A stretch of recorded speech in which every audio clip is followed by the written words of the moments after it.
Hey guys, welcome back to your channel Spurti Vlogs. ಇವತ್ತು ಸ್ಫೂರ್ತಿದು favourite day. ಅವ್ರ ಡ್ಯಾಡಿದು birthday ಇವತ್ತು.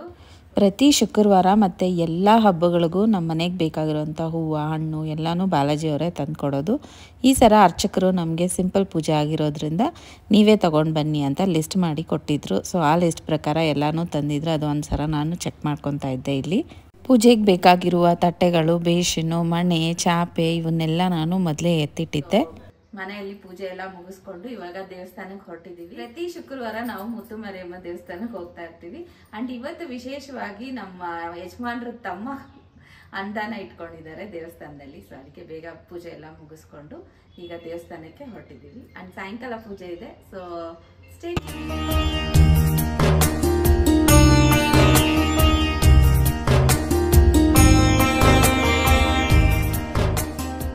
So guys, ಇವತ್ತು ನಾನು ವ್ಲಾಗಲ್ಲಿ ಶೇರ್ ಮಾಡ್ತಾ ಇರೋದು ಅಗ್ಯಾರೋ ರೀಗಲ್ ಫುಡ್ ಡಿಹೈಡ್ರೇಟರ್ ಪ್ರಾಡಕ್ಟ್ನ. ಸೊ ಇದು ತುಂಬ ಹೆಲ್ಪ್ಫುಲ್ ಆಗಿರುತ್ತೆ. So I hope you like it. So first ಇಲ್ಲಿ ಮ್ಯಾನ್ಯುಯಲ್ ಇದೆಯಲ್ಲ, ಸೊ ಮ್ಯಾನ್ಯುಯಲಲ್ಲಿ ಏನೇನೆಲ್ಲ ನೀವು ಡಿಹೈಡ್ರೇಟ್ ಮಾಡ್ಬೋದು ಅಂತ ನೋಡ್ಬೋದು. ಅದ್ರ ಜೊತೆ ಈಗ ಈ ಡಿಹೈಡ್ರೇಟ್ದು ಡೀಟೇಲ್ಸ್ನ ನೋಡೋಣ. 250 ವಾಟ್ಸ್ ಡಿಹೈಡ್ರೇಟರ್ ಆಗಿದೆ. ಎಲೆಕ್ಟ್ರಿಸಿಟಿ ತುಂಬ ಕಮ್ಮಿ ಕನ್ಸ್ಯೂಮ್ ಮಾಡುತ್ತೆ. ತುಂಬ ಆಸ್ ತೊಗೊಳುತ್ತಲ್ವ ಡಿಹೈಡ್ರೇಟ್ ಎಲ್ಲ ಮಾಡುವಾಗ. ಅವಾಗ ಎಲೆಕ್ಟ್ರಿಸಿಟಿ ಬಗ್ಗೆ ಎಲ್ಲ ಟೆನ್ಷನ್ ಮಾಡ್ಕೊಳೋದೇ ಬೇಡ, because it's 250 watts. 5 stackable stainless steel trays ಕೂಡ ಸಿಗುತ್ತೆ ನಿಮಗೆ. ಈ ಟ್ರೇಸ್ನ ನಾವು ಇವಾಗ ಆಲ್ರೆಡಿ ಸಪ್ರೇಟ್ ಮಾಡೆಲ್ಲ ಇಟ್ಟಿದ್ದೇವಲ್ಲ, ಸೊ ಇದನ್ನು ಯಾವ ರೀತಿಯಲ್ಲಾದರೂ ಅರೇಂಜ್ ಮಾಡ್ಬೋದು. ಇದೇ ಫಸ್ಟ್ ಇರಬೇಕು, ಇದೇ ಸೆಕೆಂಡ್ ಇರಬೇಕು ಅಂತೆಲ್ಲ ಏನಿಲ್ಲ. ಸೆಂಟ್ರಲ್ ಏನಿದೆ ಅದೆಲ್ಲ ಬಂದ್ಬಿಟ್ಟು ಸ್ಟ್ರೇಂಜರ್ ಸ್ಟೀಲ್, ಆ್ಯಂಡ್ ಮಧ್ಯದಲ್ಲಿ ಏನು ಸ್ವಲ್ಪ ಮೇಲೆ ಲಿಫ್ಟ್ ಆಗಿತ್ತಲ್ಲ, ಸೊ ಅದು ಬಂದ್ಬಿಟ್ಟು ಅಕ್ರೆಲಿಕ್. ಸೊ ಆ ಲಿಫ್ಟೆಡ್ ಪಾರ್ಟ್ ಏನಿದೆ ಅದನ್ನು ಯಾವಾಗಲೂ ಮೇಲೆ ಕಡೆನೇ ಇಡಿ. ನೀವು ಡಿಶ್ ವಾಷರ್ಗೆ ಅಥವಾ ಮನೇಲಿ ಹೆಂಗೆ ನಾರ್ಮಲ್ ಆಗಿ ವೆಸಲ್ಸ್ನೆಲ್ಲ ವಾಶ್ ಮಾಡ್ತಾರೋ ಅದೇ ರೀತಿಯಲ್ಲಿ ನೀವು ಆ ಟ್ರೇಸ್ನ ಕೂಡ ವಾಶ್ ಮಾಡ್ಬೋದು. ಇವಾಗ ನಿಮಗೆ 2 ಕಡೆ ಮಾರ್ಕಿಂಗ್ ಕಾಣಿಸ್ತಿದೆ. ಒಂದು herbs, vegetable, fruits and fish, meat ಅಂತ. 35 degree to 40 degree for herbs, 40 to 45 degree for vegetables, ಫ್ರೂಟ್ಸ್ಗೆ 55 ಟು 60 ಡಿಗ್ರಿ ಸೆಲ್ಸಿಯಸ್, ಮತ್ತು ಮೀಟ್ಗೆ ಬಂದ್ಬಿಟ್ಟು 60 ಟು 70 ಡಿಗ್ರಿ ಸೆಲ್ಸಿಯಸ್ ಥರ ಎಲ್ಲ ಮಾರ್ಕಿಂಗ್ಸ್ನ ಮೆನ್ಷನ್ ಮಾಡ್ತಾರೆ. ಸೊ ನಾವು ಯೂಸ್ ಮಾಡೋರಿಗೆ ತುಂಬ ಈಸಿ ಆಗಲಿ ಅಂತ ಅರ್ಥ ಆಗುತ್ತೆ ಅಂತ. ಈಗ ನಾನು ತೋರಿಸ್ತಿರೋ ಬಟನ್ ಬಂದ್ಬಿಟ್ಟು ಟೈಮ್ ಆರ್ ಟೆಂಪ್ರೇಚರ್ ಬಟನ್. ನಿಮಗೆ ಜಾಸ್ತಿ ಬೇಕಂದರೆ ಜಾಸ್ತಿ ಇನ್ಕ್ರೀಸ್ ಮಾಡಬಹುದು, ಕಮ್ಮಿ ಬೇಕಂದರೆ ಕಮ್ಮಿ ಡಿಕ್ರೀಸ್ನ ಮಾಡ್ಬೋದು. ಈಗ ನಾನು ತೋರಿಸಿದ್ದು ಟೆಂಪ್ರೇಚರ್. ಇವಾಗ ಟೈಮ್ ಬಗ್ಗೆ ನೋಡೋಣ. ಸೊ ಟೈಮ್ ಬಂದ್ಬಿಟ್ಟು 30 minute to 48 hours with 30 minute interval ಇರುತ್ತೆ. ಆ್ಯಂಡ್ ಆಲ್ಸೋ ಟೆಂಪ್ರೇಚರ್ ಬಂದ್ಬಿಟ್ಟು 35 ಡಿಗ್ರಿ ಸೆಲ್ಸಿಯಸ್ ಇಂದ 70 ಡಿಗ್ರಿ ಸೆಲ್ಸಿಯಸ್ ಗಂಟ ಇರುತ್ತೆ. ಆ್ಯಂಡ್ ಆಲ್ಸೋ ಫ್ಯಾನ್ ಮೋಡ್ ಇದೆ. ಅದರಲ್ಲಿ ಬರೀ ಫ್ಯಾನ್ ಬರೋದು, ಹೀಟಿಂಗ್ ಏನೂ ಆಗಲ್ಲ.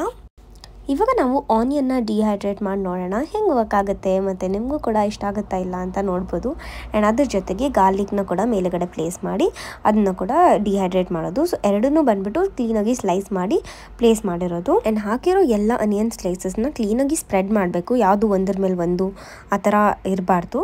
ಇದೇ ಥರ ನೀವು ಬೇರೆ ವೆಜಿಟೇಬಲ್ಸ್ನ, ಹರ್ಬ್ಸ್ನ, ಮೀಟ್ನ ಎಲ್ಲ ಡಿಹೈಡ್ರೇಟ್ ಮಾಡ್ಬೋದು. ಇವಾಗ ಟೆಂಪ್ರೇಚರ್ ಸೆಟ್ ಮಾಡೋದು ನೋಡೋಣ. ಸೊ ಟೈಮ್ ಬಂದ್ಬಿಟ್ಟು 10 ಅವರ್ಸ್ ಸೆಟ್ ಮಾಡಿಬಿಟ್ಟು ಟೆಂಪ್ರೇಚರ್ನ ಬಂದ್ಬಿಟ್ಟು 45 ಡಿಗ್ರಿ ಸೆಲ್ಸಿಯಸ್ಗೆ ಸೆಟ್ ಮಾಡಬೇಕು. 8 ಟು 10 ಅವರ್ಸಲ್ಲಿ ಇದು ಕ್ಲೀನಾಗಿ ಡಿಹೈಡ್ರೇಟ್ ಆಗುತ್ತೆ. It removes excess water and food without compromising their natural juices, taste and nutrients.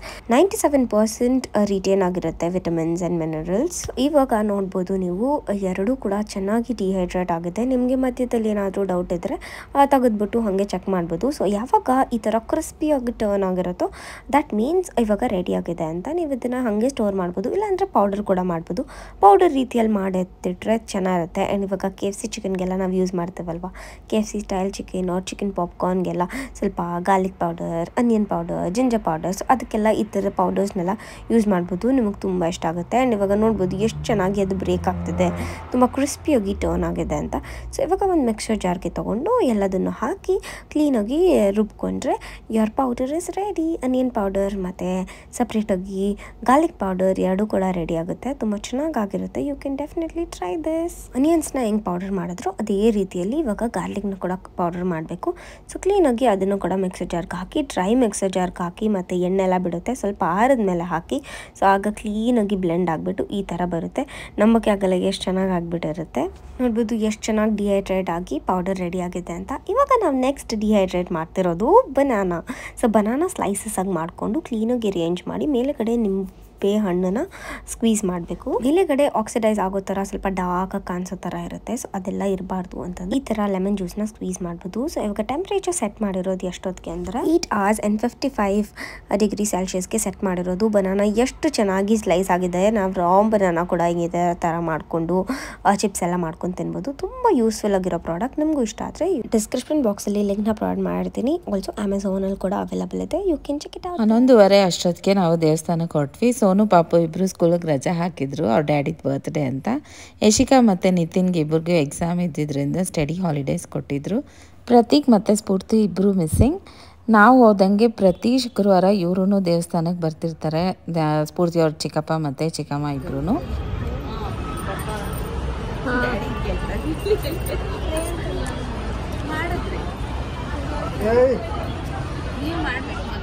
ಈ ವಾರದಲ್ಲಿ ನಾವು ದೇವಸ್ಥಾನಕ್ಕೆ ಬರ್ತಿರೋದು 3ನೇ ಸಲ. ಮೊನ್ನೆ ಕುಂಭಾಭಿಷೇಕ ಆಯಿತು, ಅದಕ್ಕೂ ಮುಂಚೆ ಜಾತ್ರೆ ಇತ್ತು. ಆ್ಯಂಡ್ ಇವತ್ತು ಎಷ್ಟೊಂದು ಸಲ ನಾವು ಎಲ್ಲ ಥರದ ಅಭಿಷೇಕಗಳನ್ನು ಮಾಡಿಸಿದ್ದೀವಿ, ಬೆಣ್ಣೆ ಅಲಂಕಾರ ಮತ್ತು ಈ ಥರದ್ದೆಲ್ಲ. ಈ ಸಲ ನಾವು ಮಾಡಿಸಿದ್ವಿ ವಿಶೇಷವಾಗಿ 5 ರೂಪೀಸ್ ಕಾಯಿನಿಂದ ಅಲಂಕಾರ ಮಾಡಿಸಿದ್ವಿ. ದೇವರಂತೂ ತುಂಬ ಅಂದರೆ ತುಂಬ ಚೆನ್ನಾಗಿ ಕಾಣಿಸ್ತಾ ಇತ್ತು. ಆ್ಯಂಡ್ ಪೂಜೆ ಎಲ್ಲ ಚೆನ್ನಾಗಿ ಆಯಿತು.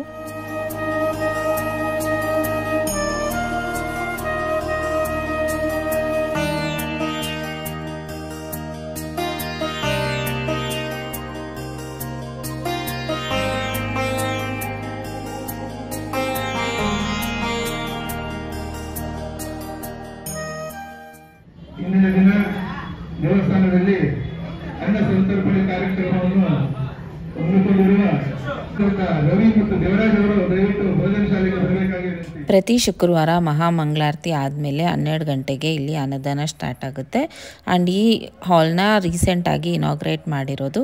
ಇನಾಗ್ರೇಷನ್ ಆದಮೇಲೆ ನಾವಿದು 2ನೇ ಸಲ ಅನ್ನದಾನ ಮಾಡಿಸ್ತಿರೋದು. ಗರ್ಭಗುಡಿ ಹತ್ರ ಅರ್ಚನೆ, ಪೂಜೆ, ಮಹಾಮಂಗಳಾರತಿ ಎಲ್ಲ ಮುಗಿದ ಮೇಲೆ ಇಲ್ಲಿ ಕರ್ಕೊಂಡು ಬರ್ತಾರೆ. ಇಲ್ಲಿ ಮತ್ತೆ ನಮ್ಮ ಹೆಸರಲ್ಲಿ ಅನ್ನ ಸಂತರ್ಪಣೆ ಸೇವೆ ಅಂತ ಪೂಜೆ ಮಾಡಿಸ್ತಾರೆ.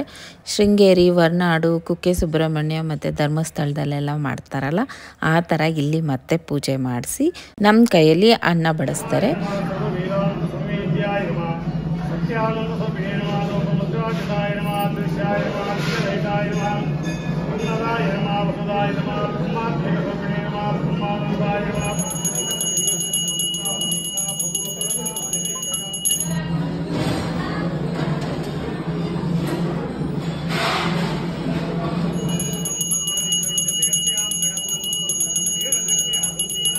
ನಮಗೆ ಹಾರ, ಶಾಲು ಎಲ್ಲ ಹಾಕಿ ಸನ್ಮಾನ ಮಾಡಿ ದೇವ್ರದ್ದೊಂದು ಸೀರೆ ಕೂಡ ಕೊಡ್ತಾರೆ.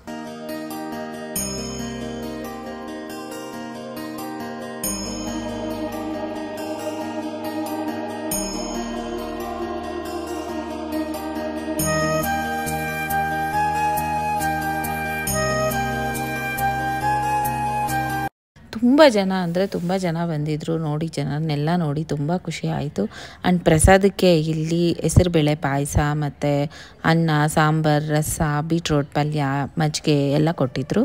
ಸೋನು ಪಾಪು ಇಬ್ಬರು ತುಂಬ ಖುಷಿಪಟ್ಟರು ಇದನ್ನೆಲ್ಲ ನೋಡಿ. ಆ್ಯಂಡ್ ಪಾಪು ಅಂತೂ ನೆಕ್ಸ್ಟ್ ನನ್ನ ಬರ್ತ್ಡೇಗೆ ಇದೇ ಥರ ಮಾಡಿ ಸೆಲೆಬ್ರೇಟ್ ಮಾಡಬೇಕು ಅಂತ ಈಗಲೇ ಹೇಳ್ತಾ ಇದ್ದ. ತುಂಬ ದೇವಸ್ಥಾನಗಳಲ್ಲಿ ನಾವು ಈ ಥರ ಸೇವೆನೇ ಮಾಡಿಸಿದ್ದೀವಿ. ಆ್ಯಂಡ್ ಈ ಸಲ ವಿಶೇಷವಾಗಿ ಅವ್ರ ಬರ್ತ್ಡೇ ದಿವಸ ನಾವು ಇದನ್ನು ಮಾಡಿಸಿದ್ದು ತುಂಬ ಅಂದರೆ ತುಂಬ ಖುಷಿ ಆಯಿತು. ಆ್ಯಂಡ್ ದೇವರ ಆಶೀರ್ವಾದ ನಮ್ಮ ಮೇಲೆ ಸದಾ ಹೀಗೆ ಇರಲಿ, ಮತ್ತಷ್ಟು ಈ ಥರ ಜನಸೇವೆ ಮಾಡುವಂಥ ಶಕ್ತಿ ನಮಗೆ ಕೊಡಲಿ ಅಂತ ಆ ದೇವ್ರನ್ನ ನಾನು ಆಶಿಸ್ತೀನಿ. ಆ್ಯಂಡ್ ಲಾಸ್ಟ್ ವ್ಲಾಗಲ್ಲಿ ತುಂಬ ಜನ ನಮ್ಮ ಮನೆಯವ್ರಿಗೆ ವಿಶ್ ಮಾಡಿದ್ದೀರಾ. Thank you so much for all your wishes and warm blessings. ಇಂಥ ತಂದೆ ತಾಯಿನ ಪಡೆಯೋಕ್ಕೆ ಸ್ಫೂರ್ತಿ ತುಂಬ ಅಂದರೆ ತುಂಬ ಪುಣ್ಯ ಮಾಡಿದ್ದಾರೆ ಅಂತ ಎಷ್ಟೊಂದು ಜನ ಕಮೆಂಟ್ ಮಾಡಿದ್ದೀರಾ. ಆ್ಯಂಡ್ ನಾವು ಕೂಡ ಸ್ಫೂರ್ತಿನ ಮಗಳಾಗಿ ಪಡೆಯೋಕ್ಕೆ ಅಷ್ಟೇ ಪುಣ್ಯ ಮಾಡಿದ್ದೀವಿ. ನೀವು ಯಾರು ಅಂತ ನಮಗೆ ಗೊತ್ತಿಲ್ಲ, ನಾವು ಯಾರು ಅಂತ ನಿಮಗೆ ಗೊತ್ತಿಲ್ಲ. ಯಾವುದೇ ರೀತಿ ಫ್ರೆಂಡ್ಶಿಪ್ ಇಲ್ಲ, ರಿಲೇಟಿವ್ಸ್ ಅಲ್ಲ, ಏನೂ ಅಲ್ಲ. ಆದರೂ ನೀವೆಲ್ಲ ನಮಗೆ ಇಷ್ಟೊಂದು ಪ್ರೀತಿ ಕೊಟ್ಟಿದ್ದೀರಾ. ನಮ್ಮ ಸಂಭ್ರಮದಲ್ಲಿ ನೀವು ಕೂಡ ಸಂಭ್ರಮಿಸ್ತೀರಾ. ನಾವು ನೋವಲ್ಲಿದ್ದಾಗ ನೀವು ಅದಕ್ಕೆ ಸ್ಪಂದಿಸ್ತೀರಾ. Thank you so very much ಎಲ್ಲ ಸಬ್ಸ್ಕ್ರೈಬರ್ಸ್ಗೆ. ಗೊತ್ತಾಯ್ತಾ ಹಾಕಕ್ಕೆ ಅಂಕಲ್ ಸ್ವಲ್ಪ ಪಾಪು ರಸ ಹಾಕ್ಸ್ಕೊಮ್ಮ. ನಾನು ದೇವಸ್ಥಾನಕ್ಕೆ ಹೋಗ್ಬಿಟ್ಟು ಬಂದ್ವಿ. ಅರ್ಚನೆ ಪೂಜೆ ಎಲ್ಲ ತುಂಬ ಚೆನ್ನಾಗಾಯ್ತು. ಅಂಡ್ ತುಂಬ ಜನ ಸೇರಿದ್ರು ಇವತ್ತು ಅನ್ನದಾನಕ್ಕೆ. ಖುಷಿ ಆಯಿತು. ಎಲ್ಲ ಮುಗಿಸ್ಕೊಂಡು ಇವಾಗ ಬಂದ್ವಿ. ಮತ್ತೆ ಇದೆಲ್ಲ ಪ್ರಿಪ್ರೇಷನ್ ಇವಾಗ ಸ್ಟಾರ್ಟ್ ಮಾಡ್ತಾ ಇದ್ವಿ. ಅದೆಲ್ಲ ಸ್ವಲ್ಪ ಎಲ್ಲ ಎತ್ತಿಕ್ಕು, ಬೇಗ ಬೇಗ ಟೈಮ್ ಆಗಿ ಹೋಗ್ತೈತೆ.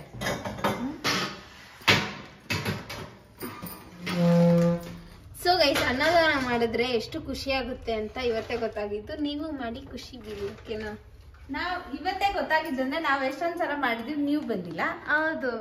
ಆಮೇಲೆ ಇನ್ನೊಂದು, ಪ್ರತಿ ಸಲ ದೇವಸ್ಥಾನದಲ್ಲಿ ಏನೇ ಕಾರ್ಯಕ್ರಮ ಆಗ್ಲಿ ನಮ್ಮ ಕೈಲಾದ ಸೇವೆ ನಾವು ಮಾಡ್ತಾ ಇರ್ತೀವಿ. ದೇವಸ್ಥಾನಕ್ಕೆ ಅಲ್ಲ, ಇನ್ನೂ ಎಷ್ಟೊಂದು ಟ್ರಸ್ಟ್ಗಳಿಗೆ ಮತ್ತೆ ಇದಕ್ಕೆಲ್ಲ ನಮ್ಮ ಮನೆಯವರು ತೋರಿಸ್ಕೊಳೋ ಅಂತ ಬುದ್ಧಿ ಇಲ್ಲ, ಅದಕ್ಕೆ ನಾವು ಯಾವತ್ತೂ ತೋರಿಸ್ಕೊಂಡಿಲ್ಲ. ಇವತ್ತು ಪಿಂಕಿ ಬಂದಿದ್ದಕ್ಕೆ ಇಷ್ಟೊಂದು ಬ್ಲಾಗ್ ಮಾಡ್ಸೋಕ್ಕಾಯ್ತು. ಫಸ್ಟ್ ಟೈಮ್ ನಾನು ಹೋಗ್ಬಿಟ್ಟು ಊಟ ಬಡಿಸಿ ಇದೆಲ್ಲ ನೋಡಿ ಅವ್ರು ಖುಷಿ ಬೀಳೋದನ್ನ ನೋಡಿ ನನ್ಗಿನ್ನ ಖುಷಿ ಆಯ್ತು. ನಮ್ಮ ಪಾಪುಗೆ ಏನ್ ಇಷ್ಟ ಆಯ್ತು ಅಂದ್ರೆ ಎಲ್ಲರಿಗೂ ಅವನೇ ಊಟ ಬಡಿಸ್ತೀನಿ ಅಂತ.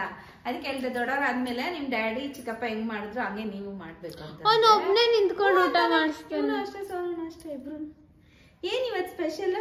ಖುಷಿ ಆಯ್ತಾ? ಗ್ರಾಜುಯೇಷನ್ ಡೇಗೆ ಎಷ್ಟೊಂದ್ ಜನ ಪಾಪು ಕಂಗ್ರಾಚುಲೇಷನ್ಸ್ ಹೇಳಿದಾರ. ರಾತ್ರಿ ಕುತ್ಕೊಂಡು ಎಲ್ಲ ನೋಡ್ತಾ ಇದ್ದ. ಎಷ್ಟೊಂದ್ ಜನ ಎಲ್ಲರೂ ನನ್ನ ಪಾಪು ಪಾಪು ಅಂದ್ಬಿಟ್ಟವ್ರೆ. ನನ್ನ ಹೆಸರು ವಿಮಾನ್ ರಾಜ್ ಅಂತ, ಯಾರಿಗೂ ಗೊತ್ತಿಲ್ಲ ಅಂತ ಇದ್ದೆ. ಏನ್ ನಿನ್ನ ಹೆಸರು ಹೇಳು? ರೈಮಿಂಗ್ ಹೇಳ್ತಾವನೆ. ವಿಮಾನ್ ರಾಜ್ ಏನ್ ರಾಜ್, ಆಮೇಲೆ ವಿಮಾನ್ ರಾಜ್ ಅವನೇ ರೈಮಿಂಗ್ ಮಾಡ್ಕೊಂಡು ಅವ್ನು. ವಿಮಾನ್ ರಾಜ್ ಪುಷ್ಪರಾಜು ಆಂಟಿ ಇರೋನು. ಆಯ್ತಾ? ಓಕೆ ಗೈಸ್, ಮತ್ತೆ ಸಿಗ್ತೀವಿ ಸಾಯಂಕಾಲ. ಇವಾಗ ಒಂದು ಚಿಕ್ಕ ಫ್ಯಾಮಿಲಿ ಫಂಕ್ಷನ್. ಆದಷ್ಟು ಬೇಗ ಗುಡ್ ನ್ಯೂಸ್ ಏನು ಅಂತ ಎಲ್ಲ ಜೊತೆ ಶೇರ್ ಮಾಡಬೇಕು. ಸೊ ಪ್ರೋಸೆಸ್ ಎಲ್ಲ ನಡೀತಿದೆ, ಶೇರ್ ಮಾಡ್ತೀನಿ. ವಿಡಿಯೋಸ್ ಮಾಡ್ಕೊಂಡಿದ್ದೀನಿ ಸಣ್ಣ ಪುಟ್ಟದ್ದು, ಅವಾಗ ಹೇಳ್ತೀವಿ ಏನು ಸ್ಪೆಷಲ್ ಅಂತ.